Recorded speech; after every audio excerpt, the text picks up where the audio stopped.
It's not the kind of sport that grabs headlines, and it's not usually played by the average Joe. Probably that's why the Van Rhyn family are as unusual as their sport. They are all headed to Australia to represent South Africa in the World Underwater Hockey Championships. eNCA's Justin Ford headed to one of Cape Town's oldest swimming pools to watch them in action. Gerrit van Ryn's underwater hockey journey started 10 years ago, driving his eldest daughter to practice. She encouraged him to give it a try. He dived straight in and never looked back.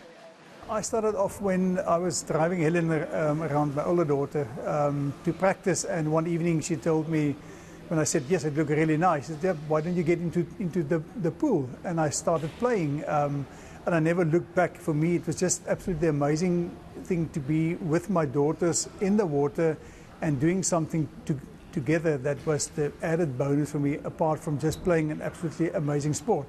Even though Van Rhyn started playing the sport in his 50th year, alongside younger and more experienced players, he still held the dream of playing for the national team.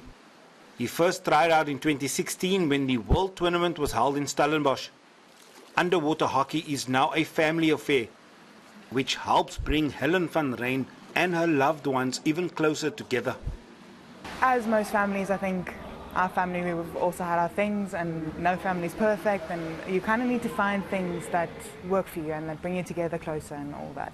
And the water's always been one of those things, whether it's been free diving or scuba diving and all these amazing holiday things.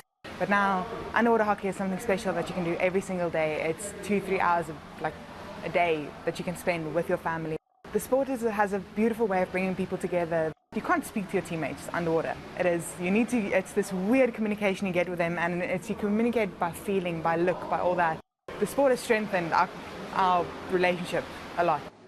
Daughter Lisa van Rhyn says because it's not a common sport, those who play are even more passionate and driven.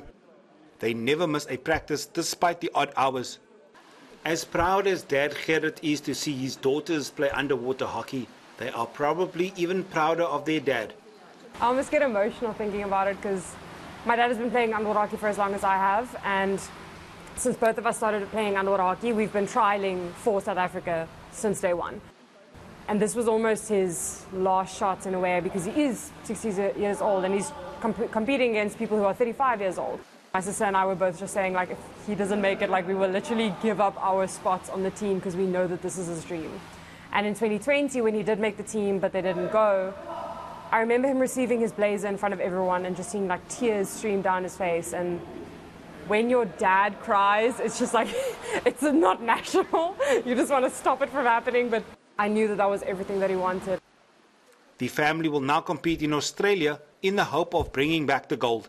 Justin Ford, Cape Town.